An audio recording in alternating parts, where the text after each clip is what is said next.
Tirtha Om Gati Gati Paragati Parasamgati Bodhi Swaha Tirtha Om Gati Gati Paragati Parasamgati Bodhi Swaha Dhyata Om Gati Gati Paragati Parasamgati Bodhi Swaha Dhyata Om Gati Gati Paragati Parasamgati Bodhi Swaha Dhyata Om Gati Gati Paragati Parasamgati Bodhi Swaha.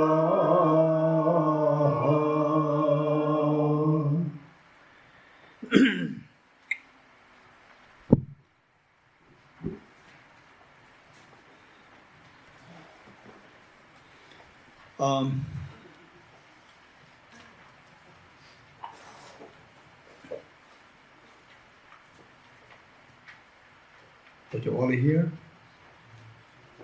Awesome. Okay.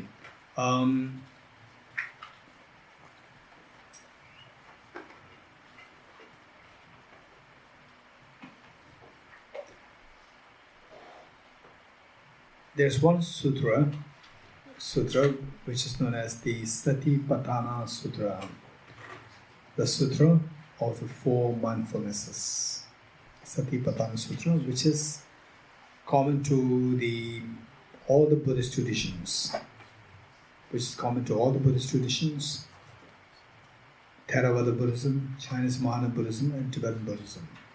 Satipatthana Sutra, which means the four mindfulnesses. The Sutra on four mindfulnesses.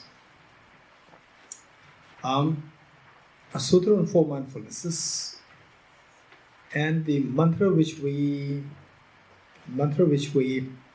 studied, which we learned, Ye Dharma Hetu Prabhava, and the four seals which we meditated this morning, and the Four Noble Truths, particularly the pertaining to the first truth of the suffering. So they all come to the same point. So with this, we come to realize that what exactly is dharma? And again, so we will try to study that on the basis of the Satipatthana Sutra. Okay, the four mindfulnesses. The first one, and what you have learned of the Four Noble Truths and so forth, just see how they correlate with these four mindfulnesses. First one is the mindfulness of the body. Mindfulness of the body, number one. Number two is the mindfulness of the feelings. Number three is the mindfulness of the mind. And number four, the mindfulness of the phenomena. The four kinds of mindfulnesses, four mindfulnesses. Okay, mindfulness of the body, mindfulness of feeling, mindfulness of mind, mindfulness of phenomena. Four. So there,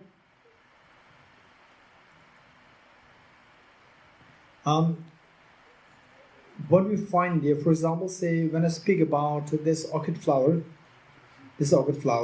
or the Kalachakra Center here, the place is Saint Cosme. Say the Saint Cosme is a very beautiful place. When I say this, Saint Cosme is the characterized, and the beauty is the characteristic. And what is beautiful? Saint Cosme is beautiful. Saint Cosme is the place. The place is the characterized, and the beauty is the characteristic. So likewise, when I say, I am Dorji, so I becomes a characterized, and Dorji becomes a characteristic. Characterized and the characteristic. This orchid flower is white. Orchid flower is the characteristic, characterized, and the whiteness is the characteristic. You get it? Okay. Having understood this, when you speak about the four mindfulnesses, mindfulness of what is the first one? Mindfulness of the body. So the body is, what you find there, the body, feeling, mind, phenomena. These four are the characterized, and the characteristics are not mentioned there.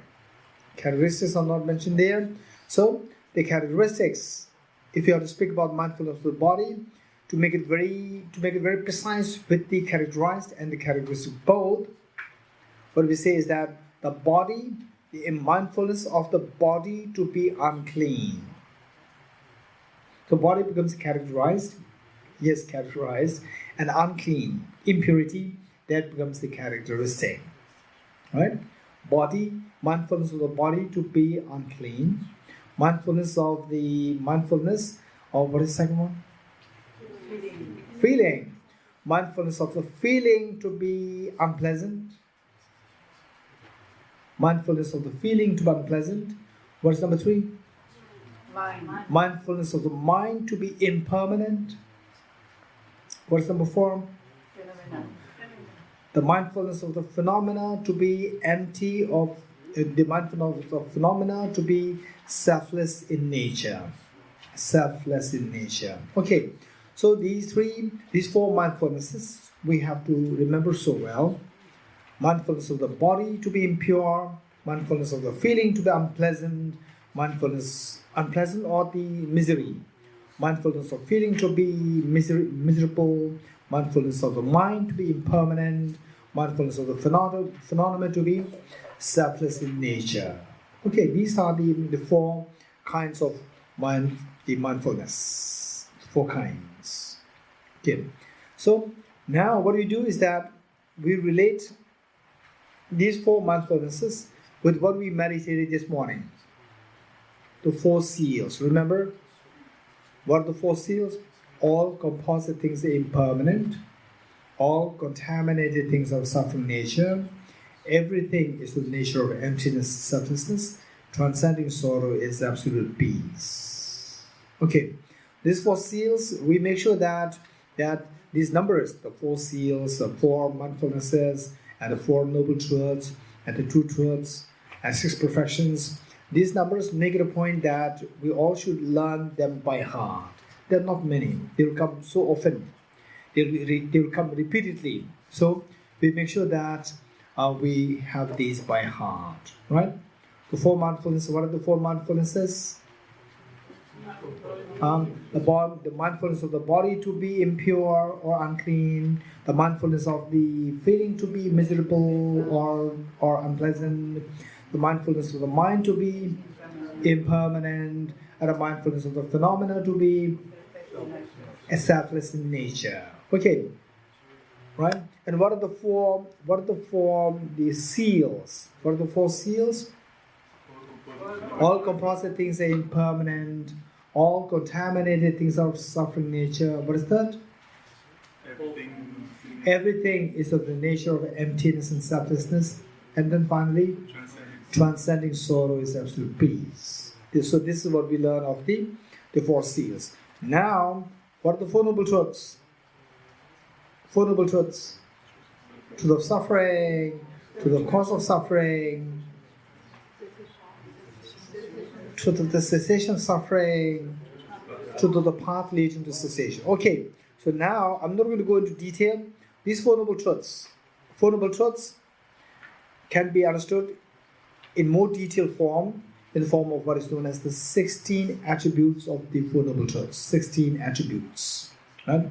16 attributes. Out of the 16, say the first one, for the noble, each of the form has 4 each. 4 attributes for each of the 4 noble truths. Noble truth of suffering has 4 attributes. Noble truth of the cause of suffering has 4. Noble truth of the cessation of suffering has 4. Noble truth of the path leading to cessation is 4. 4 is 16. Now the first one, which is so important. First one, suffering of truth of the suffering, has 4. Okay, so now I'm trying to give the various sets. And your job is to map them properly. What we discussed is the 4 what? The 4 mindfulnesses, the 4 seals. Right now the 4 noble truths, particularly the 4 attributes of the first truth of suffering. The 4 attributes are impermanence, suffering, selflessness, and emptiness and selflessness. Impermanence, suffering, emptiness, and selflessness. 4. You getting it? Okay. So with this, what we need to say, sometimes some teachers may teach you 4 noble truths. Some teachers may teach you 4 seals. Some teachers may teach you 4 satipatthana, the 4 mindfulnesses. So they all will come to the same goal, down to the same point. You getting it? Okay. Having said this, okay. First, let us do the satipatthana, the 4 mindfulnesses, and then we relate this to the 4 seals. Okay. The 4 mindfulnesses. The first one is mindfulness of the body to be impure. Body to be impure. Okay, so let's say yes. Okay, so say that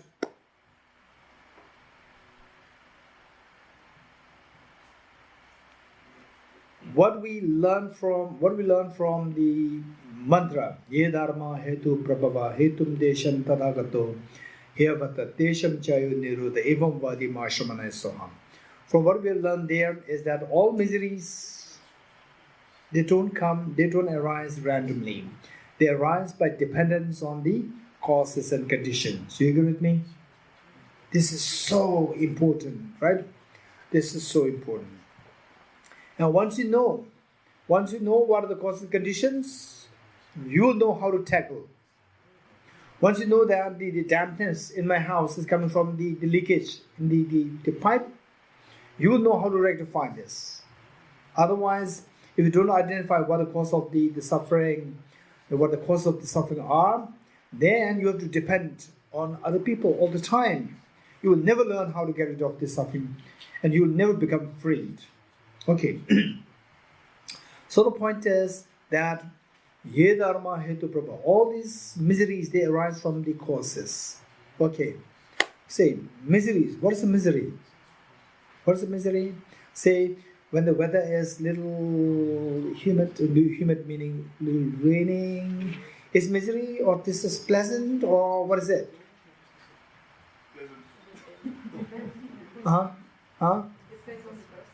It depends on the person. For you.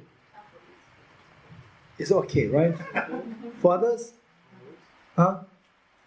When it is minus 20, or is it minus 5? Pleasant, unpleasant? Very unpleasant. Okay, those from the polar bears, very pleasant. Right? Polar bears is very pleasant. For people like us, it's very unpleasant. Okay, let's say it's a little bit of raining. It so happens that, let's say, this is very important. Let's say that, suddenly I come to Saint Cosme. I come to Saint Cosme, right?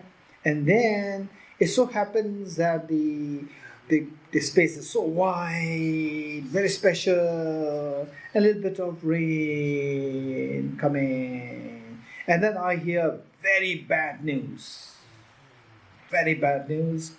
of the loss of my mother. Let's say. Right? Then, after 20 years, after 10 years, 20 years, right? Suddenly I end up in, say, Germany. or in Holland, wherever. I don't know. Germany maybe is bigger space. Holland, big space. Very spacious. And then little just rain, showering a little bit. Instantly what happens? My memory of the loss of mother will be retrieved. With this, I feel it very gloomy, very sad. It's not pleasant. You getting it? So the point of what I'm trying to say here is that ye dharma hetu prabhava, all these phenomena arise from causes, right? Feeling of pleasant, pain, and so forth, feeling of happiness, unhappiness, they all arise from their causes. Okay, this is so important, because of which happiness that I experience, unhappiness that I experience is a mental state. You agree with me or not? Some people, there's a little bit of the drizzle happening, you're very happy. Like me, for example, if I heard the very bad news about the loss of my mother with a little bit of drizzling, the moment it happens, it gives me unhappiness. You're getting it? So the feeling of happiness, unhappiness is a mental state, it's not external. Okay, whatever we learn here, whatever we learn, try your best. I'm not saying that do this or don't. This is not what I'm saying. Try your best to rationally understand. Try your best to rationally understand, right? Don't just, okay, he said it, or maybe after 5 years, after 10 years, 20 years. Oh yes, once Kalachakra Center in the what? Saint Cosme. Some Gueshe came and he said something like this. Okay. So how long will it last then?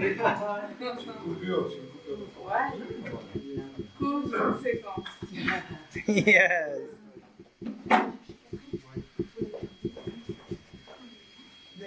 Tu sais, ce n'est pas le truc là. Oui, il faut remettre. On va remettre les bras.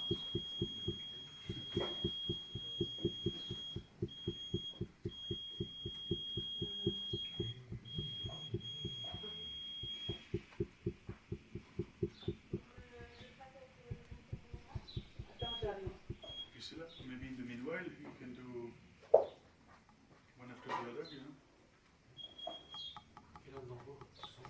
During the podcast.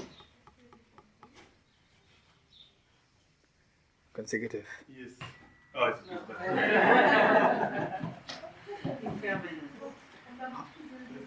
Okay.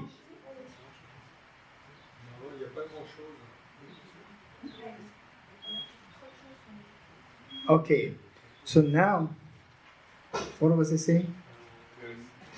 Kalachakra Center, Saint Cosme.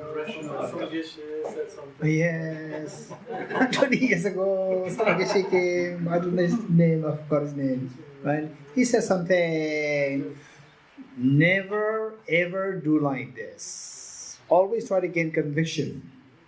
Try to gain conviction. Whatever we're learning, make sure that it becomes your knowledge. Don't ever keep, of course initially we have to have a little bit of borrowed knowledge. Eventually it must become your knowledge. That will come to you only if you gain conviction. How to gain conviction? Making sure that what we discuss, you really understand that. You're getting it? Okay. With this in mind, what I'm saying is that the feeling of the happiness, feeling of unhappiness is happening in your mind. With external beautiful weather, as external conditions are very important. With the beautiful weather outside, sunshine, your mind is at ease and peace. And then in the winter, daytime very short, right? And the gloomy night, and what? Then the drizzle and cold. Your mind shrinks and feels so what? Low. You agree with me? You have the experience. Right? Delhi people don't have experience. You have experience, right? The Europeans, you have the experience, right? I was in England for 2.5 months, so there I had experience. Very gloomy. Your mind simply sinks down, right? And if I remain like this for too long, I'll go into depression. Yeah, for sure. So therefore, the point is that external factors do play a role. But what I'm saying is that feeling of low, feeling of pain, happy feeling, these are all what is happening in your mind. You agree with me or not? You agree with me or not? Huh? This is very important. You're getting it? So what we actually want is we don't want the fearful experience. We want the happy feeling. We don't want the miserable feeling. This is a fact. Now, this miserable feeling or the happy feeling, these are the mental states in the form of resultant states, results. Results should arise by dependence on the causes. You agree with me or not? Results should arise by dependence on the causes. So, happiness is a resultant state, a mental state. So, the cause is also a mental state. The cause is also a mental state. Right? What cause? Thinking. Our thinking. For example, in my case, say, when I was in class 3, I must be age 8 or 9. Right? When I was in class 3, I remember I lost my mother when I was 5 years old. I lost my mother when I was 5 years old. And then from 5 years till 8 years, about a gap of 3 years. 3 years, I was just taken from my native place, I was taken to school. Then for 3 years, it was like this young boy always with the mother, suddenly end up in the school, no mother's love, and so forth. Okay. Then what happened was that there was always within the school the class song competition. And the Tibetan teacher, he taught us one song to school, to our class, Tibetan song. And the song was the very remote village song, folk song. And this song was the song which my mother used to sing. And for 3 years, my connection with mother was lost because I lost my mother. She passed away. And then I was taken to school, separated by distance, and then just lost, right? And then suddenly, after 3 years, then this teacher taught us the song, Tibetan song, which my mother used to sing. The moment I hear this song, it was just a very simple song. The moment I hear this song, I could not control my tears.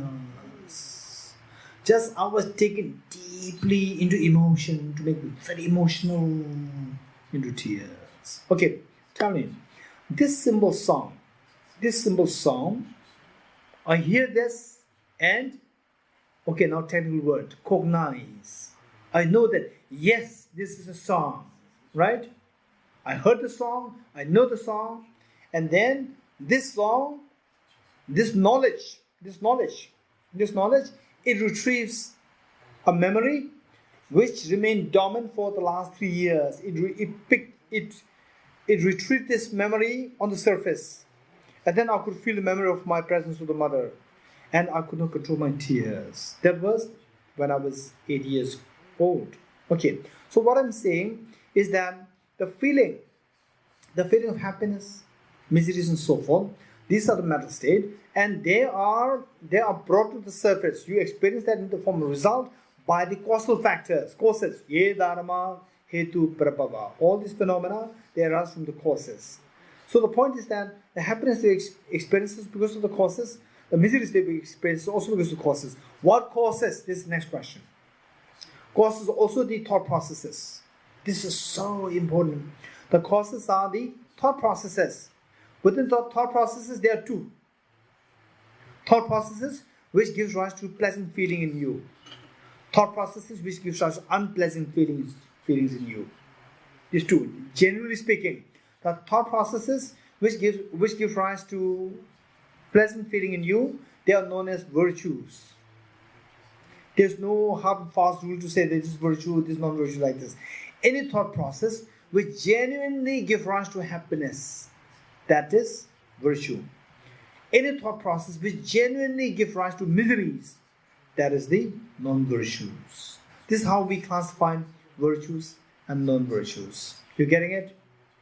Okay, with this, now the question is, the virtues and the non-virtues, both, the two have two sides. Again, very important. Virtues, non-virtuous thought processes, they are two sides. Okay, one is one is cognitive in nature.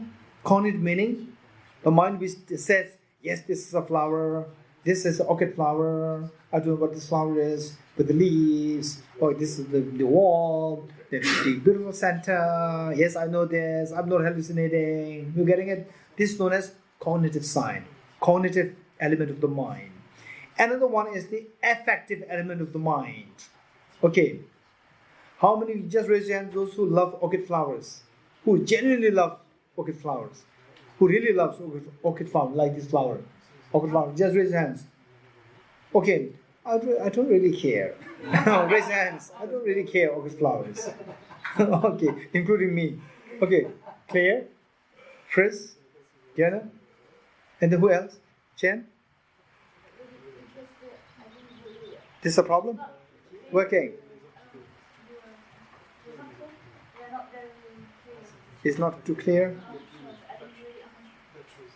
Okay, battery.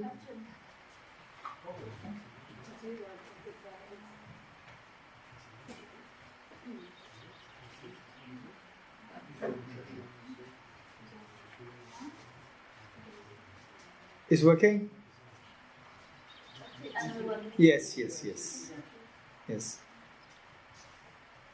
Okay, so he said for some, okay, if it is, it's fine. If it's not, it's fine, right? For some, yes, it's so beautiful. Okay, tell me. Okay, what is this flower in front of us? What is this flower? Okay, how many of you know that this is orchid flower? Raise your hands. How many of you don't know that this is orchid flower? How many of you don't know? Now you know this, right? Now you know this. Okay, raise your hands those who don't know that this is orchid flower. No one. Raise your hands those who know that this is orchid flower. Raise your hands, hey. Very good. So you all know this. You all know this. Let's say group A who loves orchid flower.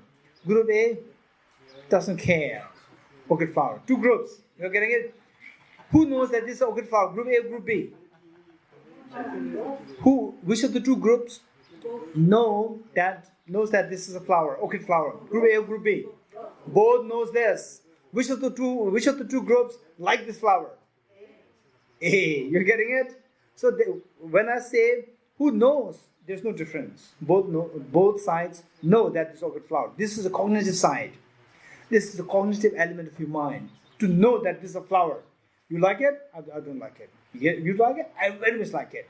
So I know this. This is cognitive. And then affinity. I like it, not like it. This is known as affective side. A-F-F-E-C. Affective side of the mind. Affective mental state.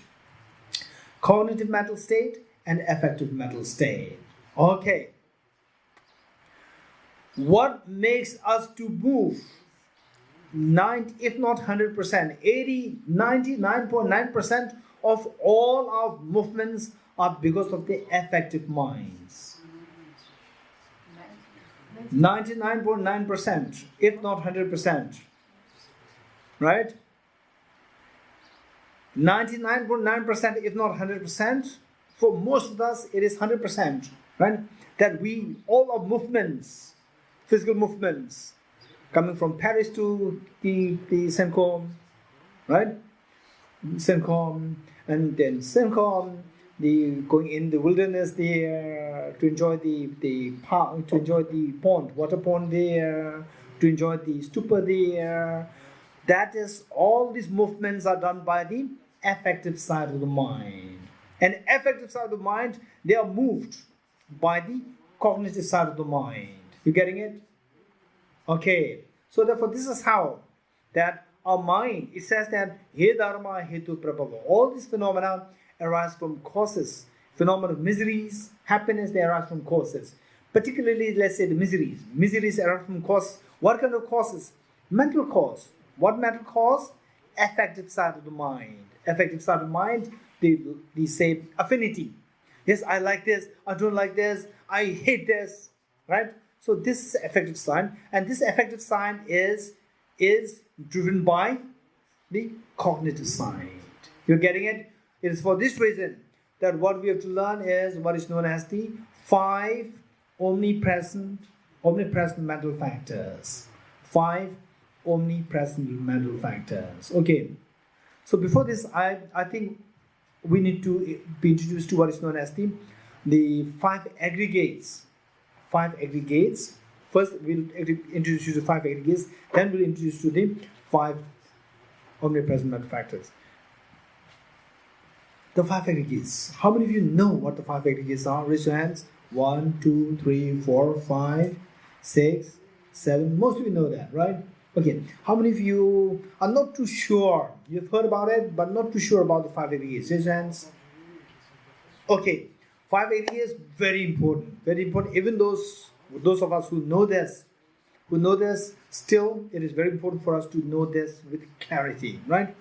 5 aggregates. So if you know the 5 aggregates well, then later on when we study emptiness, it will become very easy for us. Okay, say I, the person I, right? This I.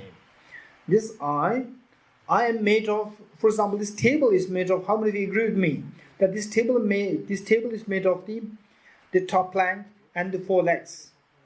How many of you agree with me? This table in front of me is made of the top plank and the 4 legs. Yes. And the top plank is made of trillions of atoms. How many of you agree with me? We all agree. Likewise, each one of us, we are made of 5 aggregates. Each one of us, we are made of 5 aggregates. Okay, to know what these 5 aggregates are, first let me explain this, and then later on you see how to note it down. So what we have is we have a body and we have the mind. Right? We have the body, we have the mind. If you remove the body and the mind, finish. There's no I. You agree with me? Say, I'm a boy, I'm a girl. I'm a male, I'm a female. That is determined on the basis of your body. On the basis of the body. If your body is a female body, you say, I'm a girl. If your body is a male's body, you say, I'm a boy. Right? Whereas, I am compassionate, I'm not compassionate. Right? I am intelligent, I'm not intelligent. That is all determined by your mind, not the body. Right? So we see that the body and the mind, just as the table is made of the atoms, if you remove the atoms, the table disappears. Likewise, we are made of the body and the mind. If you remove the body and the mind, we disappear. So knowing this, we see that the body, we call it the aggregate of form. Aggregate of body, aggregate of form. So one aggregate is done. Now with the mind, within the mind we see that mind in general and the specific minds. Mind in general and specific. For example, let's say the French government is very effective. When I say French government is very effective, right? And okay, wow, this is wonderful. French government in general is very effective. And then if you are very precise, you ask me, tell me, French government has so many departments, so many ministries, right? So many ministries. Which ministry you find it more effective? Ministry of Education, Ministry of Railway, Ministry of Agriculture, Ministry of the Health, Ministry of the the Space, right? And Ministry of Industries, and so forth. There are so many kinds of ministries which, in particular, you are amazed by or you are impressed by. Then I may say Ministry of Education. Right? Ministry of Education. Okay, so when you say French government in general, without specifying which ministry, so likewise our mind in general is known as aggregate of consciousness. Okay, now 2 aggregates done. Now when we say that, okay, Albert Einstein is so good, is amazing, right? Mother Teresa is so good, is amazing. Mother Teresa is so good, amazing. Why? Because she's so compassionate, right? And Albert Einstein is so good because he's so brilliant. And then, simply because Albert Einstein is so good because he's brilliant, then you go to Mother Teresa. She's so good. I see she must be very brilliant. Not necessary. When you say Mother Teresa is so good because she's so kind, then you go to, say, what? What are the people? Say, some people who are so brilliant. Okay. So some people who are so brilliant, why I'm not keen on, say, Albert Einstein or Stephen Hawking is because so brilliant, yet not necessarily very kind. Einstein is considered to be a very kind person. Right? Very kind. So, some people who are very brilliant but not kind. Some people, right? Some people, they say they have a great computational skills, mathematical skills, not creative. Yes, some are very creative, but mathematical skill is zero. Right? And some people, they are good at sitting meditation, but not so sharp in analytical. Some may be very sharp and analytical, they cannot sit for 5 minutes. Right? They cannot sit for 5 minutes. The moment they said, again they feel just, they're going so restless, they have to get up. Right? Okay, so we see that, why all these differences? Why all these differences? Because of the thought. Within the mind has so many functions. Mind has so many functions. You're getting it? The mind has so many functions. How many such functions are there with the mind? Tell me. How many such functions are there? Different functions. 10? 20? Can you guess? Okay, tell me. So those who have not heard about the Buddhist philosophy, 84,000 like this. Right? Okay. Tell me, what do you think? How many such functions are there? Limitless. Infinite functions are there. We are getting infinite functions are there. Yes, okay. Of the infinite mental functions, right? Buddha at one point picked up 51 functions. 51 functions which are very closely related to our Dharma practice. Which are very closely related to our spiritual progress. Gade Gade, Paragate, Parasangade, Bodhisattva. 51. And what the 51 are, they should be in this book. If not, don't worry. You will get it. I'll ask Nico to send you the...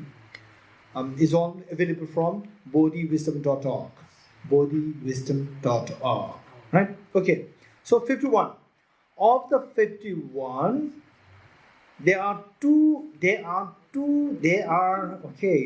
of the 51, there are two mental functions which are extremely important. One, the feeling. Feeling plays an extremely important role, the feeling. If you remember what I said of the, say, affective side, affective, movement, affective. You're getting it? Affective. Affective is not a feeling. It's not a feeling. These two related. Affective side. Why the affective? Right? Orchid flower. Wow. Right? Orchid flower. No. Some people who live in the mountain all the time, they see the plain area, they feel so happy. They're always in the plain area, they're in the mountain, they're so happy. You're getting it? Okay. So the affinity, affective side of the mind is driven by the feelings. Okay. I said that if not 100%, 99.9% of all our movements are driven by the affective side of the mind. I said this. Likewise, 99.9% of all our actions are driven by the feelings. Don't forget it. Feelings play a very important role. Whether you're happy, unhappy, you want to do this, you don't want to do this, all these movements are determined by the feelings. Feelings play a very important role in your life. Okay, because the feeling plays such an important role, the feelings is counted as a separate aggregate of feelings. Okay, how many aggregates gone now? 3. What are they? Aggregate of form, aggregate of consciousness, aggregate of feeling. Okay, now of the 51 mental factors, the feeling is gone. Now how many left? 50 is left. Right? Okay, 50 is left. So I don't know, Spanish sometimes 51 minus 1, it becomes 2. French. So no Spanish. Oh, French. Okay, so it's the say 50. Of the 50, there's another mental factor which is extremely important. Extremely important if you want to pursue the gate, parasamgate, bodhiswaha, right? And if you don't want to stay always gate, right? If you want to pursue gate, paragate, then the second, the mental factor is so important. If you nurture this, if you sharpen this mental factor, it will make you to move through gate, paragate, parasamgate, bodhiswaha, right? Okay, what is that mental factor? Mental factor of discrimination. Discrimination, this plays a very important role. In what way it plays an important role?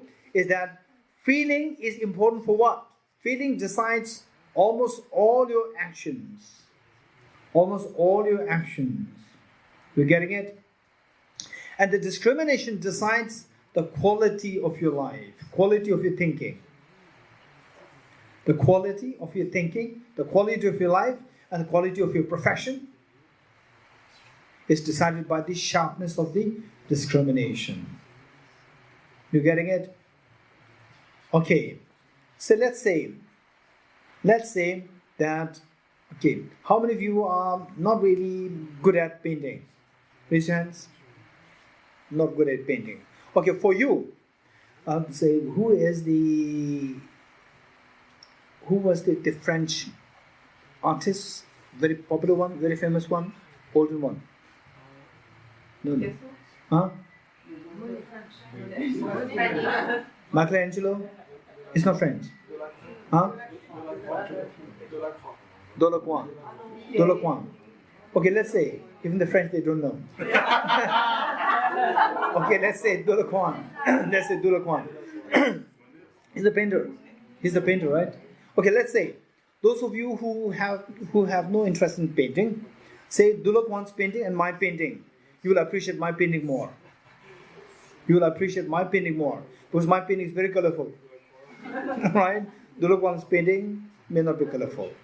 Yet, people who are so expert in painting, they will see the painting, and who put this painting next to Delacroix's painting? Just remove this. Right? They will not feel at all interested in my painting. Because how come that you appreciate my painting more than Delacroix's painting? And how come the others, they simply ignored my painting? Why? Because their sharpness of the discrimination pertaining to the painting is very sharp. It's a very high degree. So that enables the person to distinguish between the good painting from the bad painting. You're getting it? Likewise, say, of the innumerable physicists, and of course, for example, at the time of Albert Einstein, there's only one Albert Einstein, but there are so many physicists. But Albert Einstein is only one. Why? Because the sharpness of the discrimination pertaining to physics is something extraordinary with Albert Einstein. It's not as good as Albert Einstein with the other physicists. So that makes Albert Einstein very special. You're getting it? Likewise, Michelangelo, Delacroix. Why these people stand amidst thousands of painters? Because their sharpness of the nuances, sharpness in teasing, in separating, in teasing the nuances is so sharp, that which is so rare. So this made them very special painters, artists, musicians. Mozart. What are you, Mozart from which country? Germany. Austria. Huh? Austria? Okay, so Mozart, right? Okay, so like this we see that these people who are seen as outstanding is all because of this outstanding mental factor of discrimination. So that decides the quality of your life, quality of your thinking. And some people are never into even the first gate. For some people are into gate, paragate very fast. And some people they stay in gate for so many eons. So why some remain in gate for so many eons? Why some pursue through so fast? Because of the sharpness of the mental factor of discrimination. This is so important. You're getting it? Okay. How many want to go to gade, para? Some of the Buddhists are very fast. Raise your hands. Right? If you want to go fast, you have to emphasize on the mental factor of the discrimination. You're getting it? So this is where in Buddhism there's a tremendous respect for the wisdom. This is why in Buddhism there's a tremendous respect for the wisdom. And in Tibet also there's a tremendous respect for the wisdom. Even the kings, say a scholar who went to India to learn Buddhist philosophy, they become a renowned teacher, they come to Tibet. Even the kings, they prostrate to the scholar, right? To give respect to the wisdom. Okay, this is so important. So therefore, it is oftentimes the Nalanda tradition or the Buddhist tradition is known as the wisdom, the culture of the wisdom. Culture of the wisdom. This is so precious. Okay, now with this, so the discrimination, because it plays such an important role in determining the quality of your life, quality of your thinking, quality of your the speed of your journey. It is given it is ascribed as a separate aggregate of discrimination. So how many aggregates gone now? Four done. Now how many of the mental factors, of the 51 mental factors, how many left? 49, 2 gone, right? The remaining 49, they are put together in one category known as the aggregate of compositional factors. Aggregate of compositional factors. Okay, the aggregate of composition factors and impermanence. These two mean the same. These two are synonymous. Composition factors and impermanence, they're synonymous. But why here is aggregate of composition factors? It is a short form. Composition factors other than the earlier 4 aggregates. You getting it? Composition factors other than the first 4 aggregates. Okay, now tell me how many aggregates are there with us? How many aggregates are there which constitute each one of us? How many aggregates are there? 5. What are they? Aggregate of form, consciousness, feeling, discrimination, and composite factors. Okay, now if you want to put it in the very standard sequence, aggregate of form, feeling, discrimination, composite factors, and consciousness, we put it last. We keep it last. This is very standard way of putting it. But even if you say it the first time, say consciousness second, it doesn't really matter. But if you put it in the proper sequence, other people will not, not doubt in your authenticity. Right? Okay. So the point is that these 5 aggregates. Now from the 5 aggregates, what we've learned is that the feeling is very important. Feeling is very important. Okay. Now we're also talking about the 5 omnipresent mental factors. 5 omnipresent mental factors, right? Okay. 5 omnipresent mental factors means that, say, when His Holiness the Dalai Lama travels, minimum there should be 5 people. The chief security, the secretary, then the security, right? And the attendants, and maybe the translator. Minimum like 5. 5 people should escort His Holiness. You getting it? Likewise, our mind. Wherever the aggregate of consciousness, wherever our consciousness is, the consciousness is accompanied by minimum 5 mental factors. 5 mental factors, 5 mental functions, they always accompany any kind of mind. So these 5 mental factors, they are known as omnipresent. Omnipresent meaning present wherever the consciousness is, these 5 are present with it. So these are known as omnipresent mental factors. 5. What are they? Okay. 1, discrimination, the feeling, contact, attention, intention. Let me say this again. Okay, discrimination, feeling, contact, attention, intention. Okay, let me say this again. Feeling, no, discrimination, discrimination, feeling, contact, attention, intention. You getting it? Okay, so why these 5? Why 5? Very important. Very important. Why 5? Very important. Okay,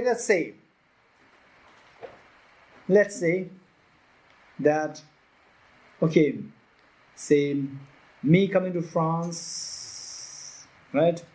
I really feel so happy. I'm not bored, right? So let's say I'm just creating a scenario. I feel so bored, and then Venerable Elizabeth and Nico and the Kapisana, come to me, right? Oh, Gueshe, I used to be so bored. Don't feel bored, right? Don't feel bored. We have a cheesecake for you. Okay, how many of you like cheesecake? Raise hands. Okay, right? So, Gueshe, don't feel bored. We have cheesecake for you, special cheesecake from France. Right? Okay, so what happens is that first I feel so bored, I feel almost sleepy. And then you say that, oh, I have cheesecake, and I have no idea what cheesecake is, right? And then you should, and then you bring something. You bring something there. And what happens? How my mind reacts to the object. How my mind reacts to the object. First, what happens? My mind, if I'm sleepy, right? Sleepy, whatever you said, I didn't hear it, right? And then you say something. Okay, hey, don't feel sleepy, don't feel bored, right? Okay. Then what happens? I wake up. Then I will look at what are you holding, right? What are you holding? So what happens? My consciousness, my mind, comes in contact with the object. Yes, no. Right? My mind opens like this, and then it meets with the cheesecake. Cheesecake is the object, and my mind is the subject. My mind meets with the object. This is a contact. First contact, right? And then I'm not too sure what that is. If this is what a piece of mud, a piece of clay, white clay, or cheesecake. I don't know. So what I do, number 2 is I pay attention to this. You agree with me? Because I was dozing off. My mind is not too clear. So I come in contact with my mind, subject, comes in contact with the cheesecake, which is the object, first contact. Then with the contact, I don't see too clearly. What do I do now? If I don't see too clearly, what do I do? I pay attention to this. The number 2 is attention. Paying attention, then what will you realize? Oh, this is not a piece of white clay, it's a cheesecake. This is number 3, discrimination. That you know that this is a cheesecake, number 3. Right? Okay, then cheesecake, somebody gave me in Delhi on my birthday. And it was amazingly delicious. Right? So this memory, cheesecake, this is the cognitive side, discrimination. This is the cognitive side. This cognitive side of the mind retrieves my past experience of very delicious taste. That feeling is retrieved within me. Number 4 is the feeling. Very pleasant feeling. Then what happens? Okay, what will I do? If I cheesecake, it receives a very pleasant feeling in me, then what will I say? Oh, now take it away or bring it closer to me. What will I say? Bring it closer to me. So I have the intention to get it. Number 5 is intention. You are getting it? This is so important. The 5 omnipresent mental factors. This is how all our mental states, all our minds function. This is how all our emotions function. The sadness, happiness, miseries, fear, all this operate on the basis of these 5 omnipresent mental factors. You're getting it? Okay. So with this, we are speaking about the Satipatthana Sutra, the 4 mindfulnesses. You getting it? 4 mindfulnesses. Mindfulness, what the first one? Mindfulness of the body to be impure. You getting it? Impure. Then the next one is mindfulness of the feeling to be unpleasant. Okay. Feeling to be unpleasant. Feeling that we have. Feeling. In general, feeling, how many kinds of feeling are there within us? How many kinds of feeling are there within us? Huh? 1 feeling, 3. Pleasant, unpleasant, and neutral. Thank you.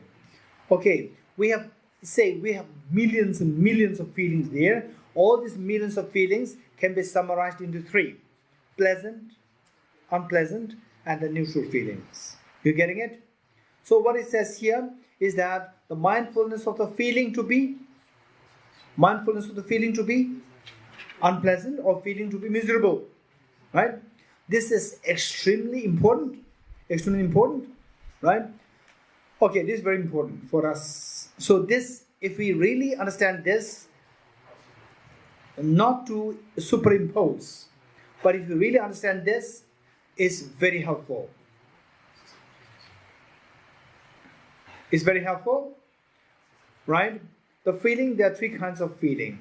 Pleasant, unpleasant, and neutral.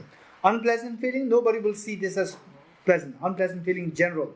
So feelings to be miserable, meaning all the 3 feelings that we experience, that we go through, they are miserable in nature, right? And then some of you may think that, okay, then life becomes so boring. If the feelings are all miserable, right? Or Buddhism teaches about the feelings as miserable. I came to Buddhism so that my miserable feeling will go away and I'll have a happy feeling. Now they are saying that all feelings are miserable.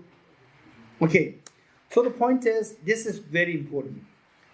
Feelings are not necessarily miserable. Feelings, there are 2 kinds. One which is miserable, one which is not miserable. Right?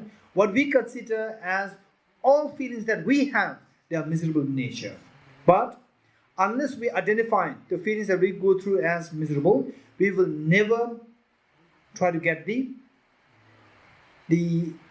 transcendental happiness. What we identify as happiness is a contaminated happiness.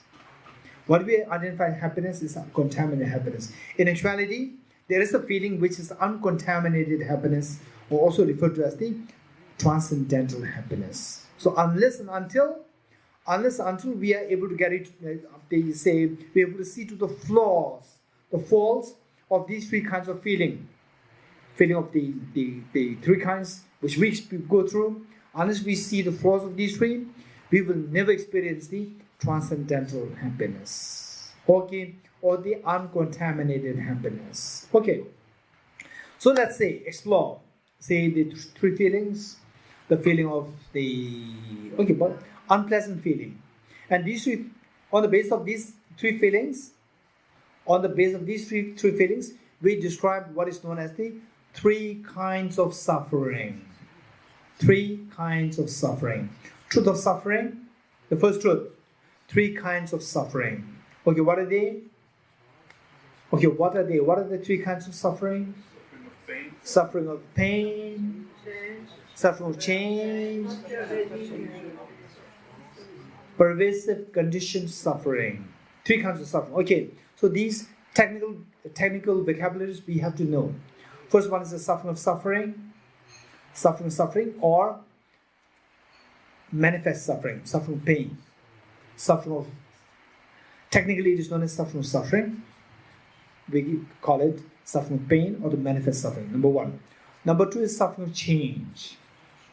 Number three is pervasive, conditioned suffering. Okay, so we have to explore what these three are, right? We have to explore what these three are. We have to make sure that you understand it, right? We have to make sure that we understand this, not just intellectually. You say, yes, that's true. All these three are actually of this suffering nature, right? Okay, so we'll stop here. Deyata Om Gati Gati Paragati Parasamgati Bodhiswatyata Om Gati Gati Paragati Parasamgati Bodhiswatyata Om Gati Gati Paragati Parasamgati Bodhiswatyata.